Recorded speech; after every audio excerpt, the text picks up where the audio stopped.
Hello there. So this is my very modified E36 318 IS.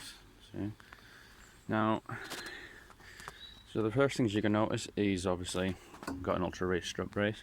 There's a supercharger here that really shouldn't belong there. We have a coil and plug installation here, so I removed all the wasted spark coil pack that used to be on there. We've got some 440cc injectors. There's a standalone EC in there, and that's an F20 brake booster. That's a tack adapter. What else? You can see my custom floor pan down there. This is got a thermostat on there which triggers an electric fan because I deleted the clutch fan. As you can clearly see, it's not there. There's a big gaping hole here.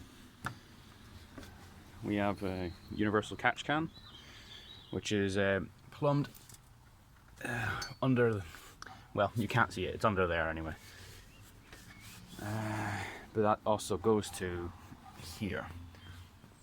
So basically the engine pulls vacuum out of the crankcase, obviously to make sure there's no pressure inside the car or the engine itself, which is the best preferred way to do it, because that way if you have positive pressure in there, even if you're just venting to atmosphere, you can still potentially get positive air pressure in your engine, which then obviously blows gaskets and seals and God knows what else, which is not what you want. So if you can have some sort of vacuum to extract the gases, that's a benefit.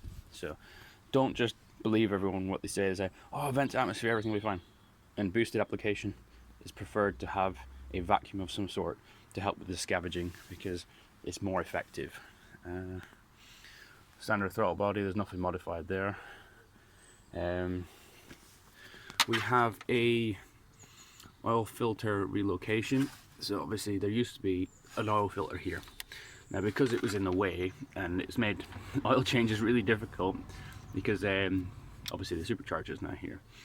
So what I did is I relocated it way down there, as you can see. Literally, it's that thing here. That's the oil filter.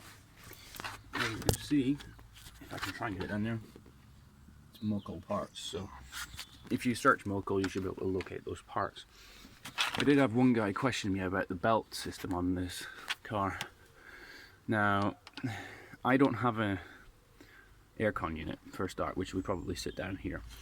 So my belt's probably shorter than standard. Well, it's shorter anyway because I've got an underdrive reduction pulley on here, which spins the supercharger faster. Now, it's pretty straightforward. It just goes under there. This is a additional pulley that comes with a supercharger kit if you get them from GKD. And obviously the belt just runs down there, under the bottom pulley over there where your power steering is, under the crank, around the crank, to this pulley, which is your tensioner, because that's the one you pull to release the tension. Over there, up and around, under there, and then back up to the supercharger.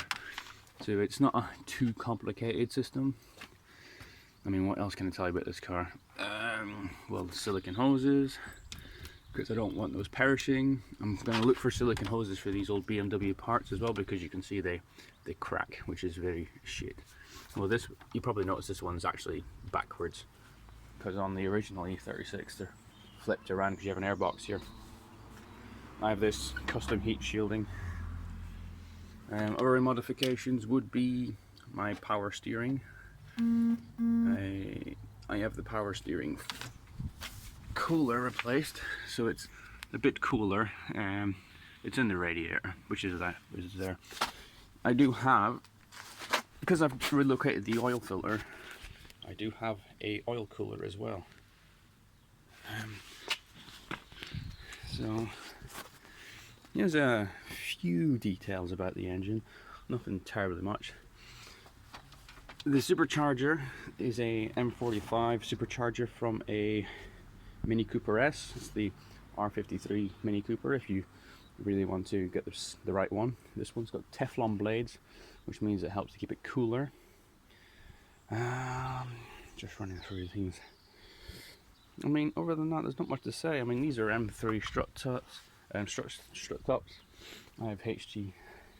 HSD dual techs installed. These are just little rubber grommets just to make it look a bit tidier. Just been working on the F-series calipers. Everything's very new. I mean, even my rear wheels are pretty tasty and wide actually. Let's go have a quick look at that. So yeah, I mean, what I've done is I put a 50mm spacer on this, and the clearance is pretty tight, as you can see. And yes, I did have to cut the arches out. What other things we got? We got a diffuser, which goes well under the car. Put it this way, it goes back here, way back, all the way. It's like a proper diffuser. It goes back to the differential. Exhaust is nothing special, it's just an old Sportex thing. And we have a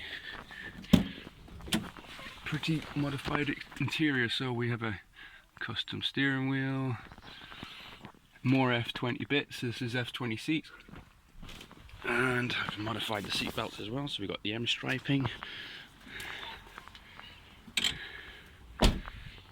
So yeah, if you have any questions about the build, feel free to send me a message and I'll be more than happy to give you some more information.